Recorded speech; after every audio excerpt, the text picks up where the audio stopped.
Hello दोस्तों, welcome to विद्यालय IAS. आइए आज हम विज्ञान के कुछ चैलेंजिंग क्वेश्चंस करेंगे। टोटल 50 क्वेश्चंस होंगे। अगेन आपको 30 प्लस सही करने हैं। ठीक है।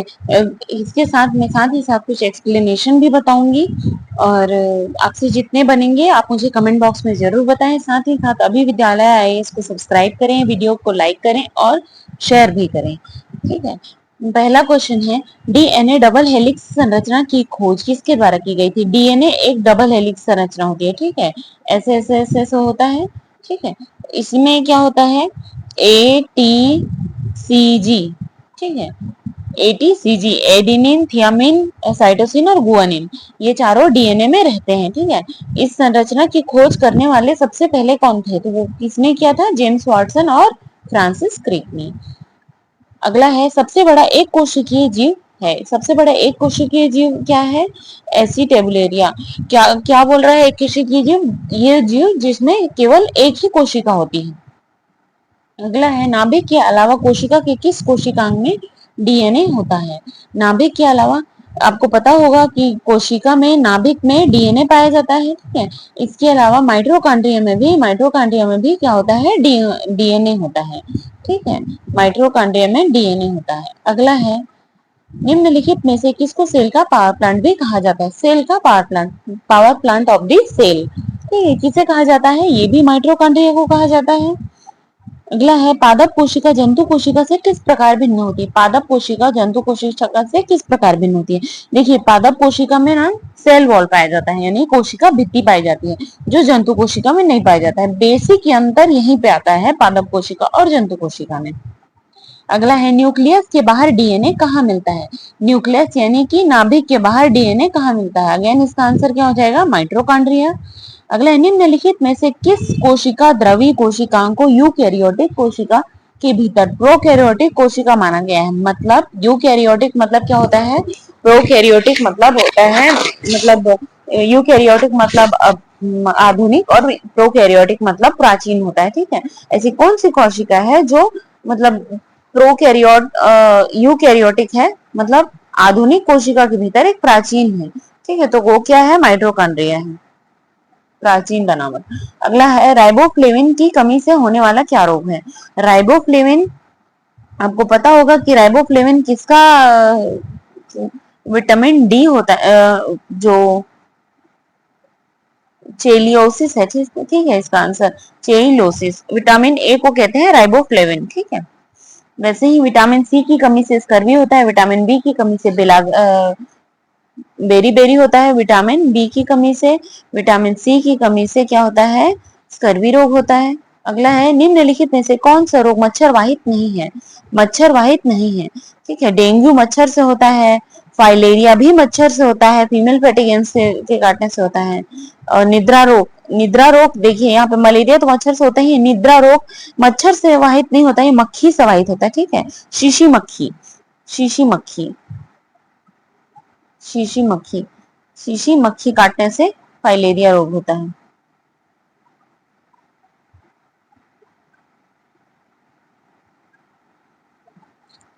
शीशी मक्खी काटने से फाइलेरिया रोग होता है। ठीक है। मतलब निद्रा रोग होता है, सॉरी। अगला है, रक्त में निम्नलिखित में से किसकी उपस्थिति के कारण ब्लू बेबी सिंड्रोम होता है? ब्लू बेबी सिंड्रोम क्या होता है? किसकी उपस्थिति? देखिए, रक्त में जब नाइट्रेट की उपस्थिति आ जाती है तो उससे ब्लू बेबी सिंड्रोम होता है।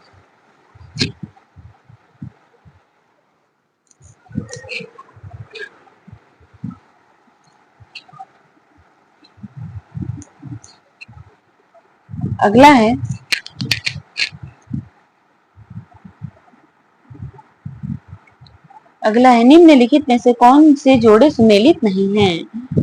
ठीक है। कौन से जोड़े सुमेलित नहीं है पूछ रहे हैं। तो यहाँ पे आंसर, यहाँ पे एक है, एक डिस्पानिया सांस की तकलीफ और एनोस्मिया ये गंध की तकलीफ या पुनहानि, ये दोनों ही सुमेलित हैं। बाकी ये जो इम्नोसोमिया ये खाने का विकार नहीं है, और एरेनोसोमिया ये भी नींद संबंधी विकार नहीं है। ठीक है। तो यहाँ पे 3 और 4 ही सही है।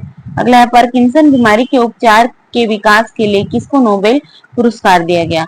तो पार्किंसन बीमारी क्या होती है, एक उम्र के बाद चाहे ज्यादातर ये बीमारी मेल में देखी जाती है, उनके सिर हिलने लगते हैं। आपने भी कभी गौर किया होगा अपने आसपास पड़ोस में कि किसी के ना सिर बार बार हिल रहे हैं, जबकि वो कोई काम भी नहीं करते हैं, ठीक है, ये सिर हिलाने लायक कोई काम नहीं कर रहे होते, लेकिन फिर भी उनका सिर हिलते रहता है, तो उसे क्या कहते हैं, पार्किंसन डिजीज कहते हैं, पार्किंसन डिजीज। इसके इलाज की खोज जॉन एफ एंडर्स ने की थी।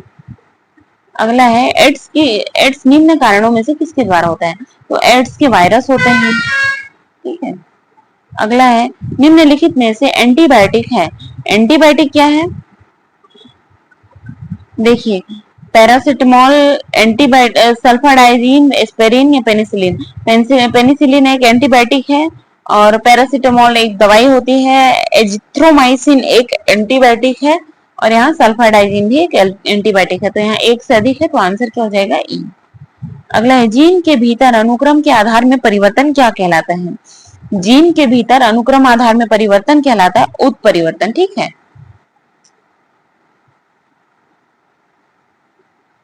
अगला है मानव आहार में पालिश किए हुए चावल खाने से क्या होता है, मानव आहार में पालिश किए हुए चावल खाने से विटामिन बी की कमी होती है, होता है बेरी बेरी रोग। अगला निम्नलिखित में से कौन सा एक कथन सही नहीं है, ठीक है, यकृत शोथ बी विषाणु काफी कुछ एचआईवी की तरह ही संचरित होते हैं। ये देखिए यकृत शोथ सी का टीका होता है, जबकि यकृत शोथ डी का कोई टीका नहीं होता है। ये यहाँ पे हमारा बी क्या हो गया, गलत हो गया। अगला है निम्नलिखित में से कौन सा प्लाज्मोडियम का परजीवी वाहक है, कौन है, मच्छर है, प्लाज्मोडियम। अगला है मनुष्य में गुणसूत्रों की संख्या 21, मतलब गुणसूत्र की संख्या टोटल कितने जोड़ी गुणसूत्र पाए जाते हैं, 23 जोड़ी गुणसूत्र पाए जाते हैं, ठीक है, जिसमें से अगर 21वां जोड़ी में डायसोमी के मतलब 21वां जोड़ी सिंड्रोम गुणसूत्र में कोई चेंजेस आता है तो उससे बेबी को डाउन सिंड्रोम होने का खतरा रहता है। अगला है राष्ट्रीय स्वास्थ्य नीति 2017 ने स्वास्थ्य में सुधार के लिए साथ ही साथ प्राथमिकता वाले क्षेत्रों पर समन्वित कार्यवाही की पहचान की है। दिए गए विकल्पों में से कौन से 7 प्राथमिकता वाले क्षेत्रों के अंतर्गत नहीं आता है, तो इनमें से क्या आंसर हो जाएगा, इनमें से आंसर हो जाएगा अन्नपूर्णा योजना, ठीक है। अगला है किस दाल के कारण लगातार सेवन करने से लेथायरिज्म नामक एक रोग होता है, तो वो कौन सा दाल होता है, खेसारी का दाल होता है, ज्यादा नहीं खाना चाहिए। अगला डेंगू एक बुखार है जो उत्पन्न होता है तथा दूसरे मनुष्यों में पहुंचता है। डेंगू, देखिए डेंगू की प्रॉपर एक वायरस होते हैं, मादा एडिज एजिप्टाइन मच्छर होती है, ठीक है, और ये एक कीट के काटने से भी फैलता है, कीट का नाम है फीमेल पेटिगेंस, मादा एडीज मच्छर के काटने से भी फैलता है और डेंगू का वायरस होता है, ठीक है। अगला है किस तत्व की कमी से घेंगा रोग होता है, किस तत्व की कमी से घेंगा रोग होता है, आयोडीन की कमी से घेंगा रोग होता है। इसीलिए मतलब कई बार बच्चों को जो न्यू बॉर्न बेबी होते हैं उनको डॉक्टर्स भी कहते हैं कि अगर आप इन्हें खाना खिला रहे हो तो नॉर्मल सादा नमक में खिलाओ, आयोडीन युक्त नमक में, क्योंकि सेंधा नमक में आयोडीन नहीं होता है। अगला है डीपीटी वैक्सीन का उपयोग किन बीमारियों के लिए होता है, डिप्थीरिया, पर्टूसिस और टिटेनस, ठीक है, डिप्थीरिया, पर्टूसिस या टिटेनस। पर्टूसिस काली खांसी को भी कहते हैं, डिप्थीरिया, पर्टूटिस, टिटेनस, ठीक है, यही आंसर है, आंसर है। अगला है ब्लू बेबी नामक प्रदूषक कालिक बीमारी पानी पीने वाले जल में निम्न में से किसके अधिक विद्यमान होने के कारण होता है, अगेन वही आंसर रिपीट हो गया है, आंसर हो जाएगा नाइट्रेट।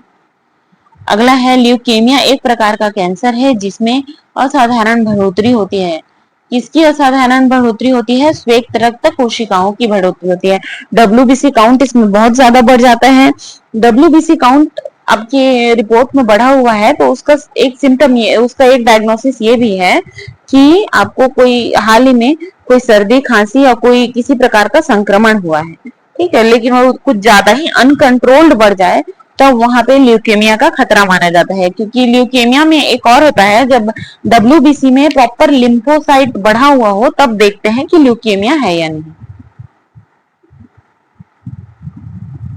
अगला है हीमोफीलिया एक आनुवंशिक विकार है जो उत्पन्न होता है, हीमोफीलिया एक आनुवंशिक विकार होता है। रक्त का स्कंदन इसमें नहीं हो पाता है। हीमोफीलिया पहली बार क्वीन एलिजाबेथ में देखा गया था, इसीलिए इसे रॉयल डिजीज भी कहा जाता है। ठीक है, इसकी वाहक कौन होती है? वाहक महिलाएं होती है, लेकिन होता ये पुरुषों में है। मतलब बेसिकली ये एक मैटरनल नेचर होता है। ठीक है, निम्नलिखित में से कौन सा आनुवंशिक रोग नहीं है? आनुवंशिक रोग नहीं है बोल रहा है। ठीक है, रंजकहीनता, हीमोफीलिया या वर्णांधता, कौन सा है?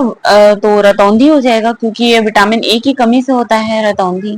ठीक है, अगला है रक्त आतंचन, थक्का बनने में निम्नलिखित में से, मतलब रक्त का थक्का बनने के लिए, जैसे कभी ये ब्लड वेसल है, इसमें से ब्लड लीक हो रहा है तो लगातार लीक होते रहेगा अगर यहाँ पे रक्त का थक्का न जमा दिया जाए। ठीक है, तो इसके लिए कौन सा विटामिन जिम्मेदार है? तो इसके लिए विटामिन के जिम्मेदार होता है। अगला है एड्स का कारण ह्यूमन इम्यूनोडिफिशियंसी सिंड्रोम वायरस। ठीक है, सामान्यतः एचआईवी संक्रमण का पारगमन किसके द्वारा होता है?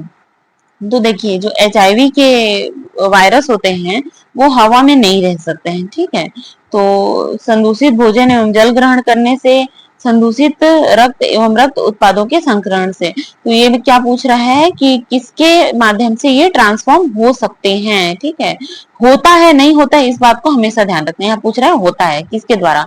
अब हवा में नहीं रह सकते तो संदूषित भोजन और जल ग्रहण करने से तो नहीं फैलना चाहिए। संदूषित रक्त एवं रक्त उत्पादों के संचरण में, हाँ, इसमें हवा के कांटेक्ट में नहीं आ रहा है, क्योंकि जो ब्लड निकाला जाता है वो सीधे सीधे पाइप के थ्रू निकाला जाता है, थोड़ा बहुत प्रोसेस होता है और फिर उसे वापस पाइप के थ्रू डाल दिया जाता है। ठीक है, तो इसमें हवा के कांटेक्ट में वायरस नहीं आया। एड्स के वायरस हवा में जिंदा नहीं रहते हैं। ठीक है, तो यहाँ पे आंसर हमारा बी लग रहा है। और पढ़ लेते हैं, प्रदूषित हवा में सांस लेने से या संक्रमित व्यक्ति से हाथ मिलाने से, तो ये दोनों में भी नहीं आ पाएंगे। आंसर क्या हो जाएगा? आंसर हो जाएगा बी। अगला है निम्नलिखित में से कौन सा सुमेलित नहीं है? कौन सा सुमेलित नहीं है पूछ रहे हैं। ठीक है, पारा की अधिकता से मिनीमाटा रोग होता है, कैडमियम से टाई रोग होता है, नाइट्रेट आयन से ब्लू बेबी सिंड्रोम होता है। ठीक है, लेकिन क्लोराइड आयन से अपच हो जाता है, ऐसा कुछ अभी तक नहीं पता चला है। ठीक है, ऐसा कुछ नहीं होता।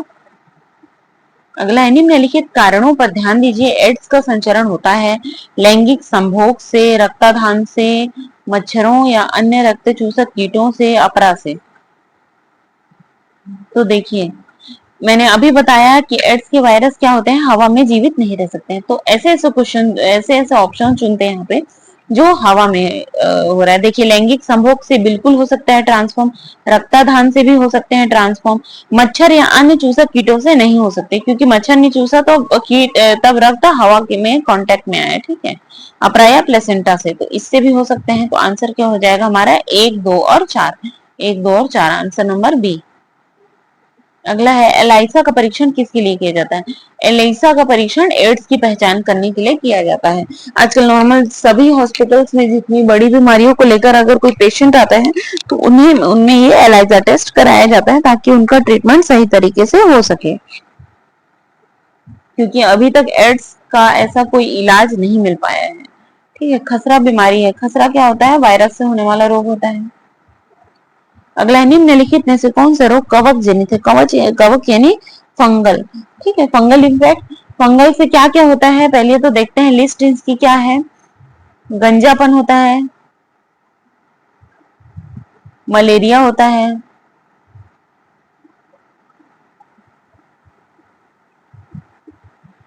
ठीक है, फिर होता है क्या, कवक से और क्या क्या होता है? कवक से होता है और अस्थमा का रोग होता है, अस्थमा। ठीक है, एथलीट फुट, एथलीट फुट ये भी एक रोग है। यही सब रोग होता है, तो इसमें से क्या होगा? गंजापन। अगला है टाइफाइड और कॉलेरा विशिष्ट उदाहरण है। टाइफाइड और कॉलेरा जलजन्य रोगों के उदाहरण है। ठीक है, अगला है एचएन विषाणु का प्राय समाचारों में निम्नलिखित में से किस एक बीमारी के संदर्भ में होता है? H1N1 बोलना चाह रहे हैं यहाँ पे। ठीक है, H1N1 वायरस, ये क्या होता है? स्वाइन फ्लू का वायरस होता है H1N1। अगला है विकासवाद का सिद्धांत किसने दिया था? विकासवाद का सिद्धांत किसने दिया था? डार्विन ने दिया था। अगला है विज्ञान का मुख्य कारक क्या है? विकास का मुख्य कारक क्या है? विकास का मुख्य कारक क्या होता है? प्राकृतिक वर्ण।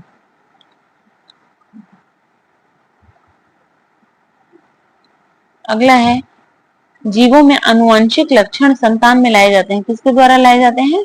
क्रोमोसोम के द्वारा लाए जाते हैं।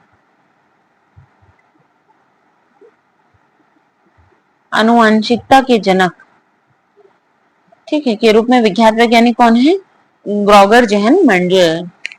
अगला है, मेंडल की आनुवंशिकता का सिद्धांत किस पर आधारित है? मेंडल की आनुवंशिकता का सिद्धांत किस पर आधारित है? लैंगिक जनन पर आधारित होता है। अगला है, निम्न में से किस बीमारी के लिए ट्राइवेलेंट के स्थान पर बाइवेलेंट ORV देने का निर्णय भारत सरकार ने लिया हुआ है? किसके लिए दिया हुआ है? पोलियो के लिए। अगला, BMD परीक्षण का पूर्ण रूप क्या है? तो देखिए, BMD का फुल फॉर्म होता है बोन मिनरल डेंसिटी। हमारे जो हड्डियां होती हैं उनमें कुछ विशेष तत्व होते हैं, खनिज तत्व, खनिज लवण पाए जाते हैं, जिनको पता करने के लिए BMD टेस्ट कराया जाता है। अगर इनकी कमी होती है तो हड्डियों में दर्द होता है और ऑस्टियोपोरोसिस होने की बीमारी खतरा रहता है। यदि कोई मानवीय रोग विश्व के बृहद स्तर में फैला हुआ है तो उसे क्या कहते हैं? उसे क्या कहेंगे? पेंडेमिक। जैसे क्या आया था? कोविड। अगला है, ओंकोजीन संबंधित, ओंकोजीन किससे? कैंसर रोग से संबंधित है, ठीक है, कर्क रोग से। अगला है, तीव्रता एवं प्रयुक्तता के आधार पर निम्नलिखित में से कौन सा कर्क रोग उत्पन्न कर सकता है, उसका उपचार भी कर सकता है? तो कौन कर सकता है? आयनिक विकिरण करते हैं, कीमोथेरेपी के द्वारा किया जाता है। इसके द्वारा क्या किया जाता है? जितने भी कैंसर के मेटास्टेसिस से जो भी कोशिकाओं की वृद्धि होती है उसे हटाया जाता है। अगला है, प्रकाश संश्लेषण हेतु सर्वाधिक क्रियाशील प्रकाश कौन सा होता है? सर्वाधिक क्रियाशील प्रकाश होता है लाल प्रकाश। इसीलिए कहते हैं कि सूर्योदय के समय सबसे ज्यादा क्या होता है? प्रकाश संश्लेषण होता है। अगला है, प्रकाश संश्लेषण द्वारा हरे पौधे पैदा करते हैं, क्या पैदा करते हैं? हरे पौधे क्या पैदा करते हैं? कार्बनिक द्रव्य पैदा करते हैं। लास्ट क्वेश्चन है आज का हमारा, निम्न रेशों में कौन पौधे के तने का उत्पाद नहीं है? ठीक है, तने का उत्पाद नहीं है पूछ रहा है, तो कौन है? कपास, क्योंकि कपास क्या होते हैं? बीज होते हैं। ठीक है, तो इसी प्रकार आज हमने 50 क्वेश्चन किए हैं। अगर आपको ये वीडियो जरा सा भी अच्छा लगा हो तो प्लीज चैनल को सब्सक्राइब करें, अपने दोस्तों में ज्यादा से ज्यादा शेयर करें और थैंक यू फॉर वॉचिंग। अगला वीडियो हम किस मैटर पे बनाएं, किस सब्जेक्ट पे बनाना है, आप मुझे कमेंट बॉक्स में जरूर बताइएगा। And thank you for watching and subscribe विद्यालय IAS।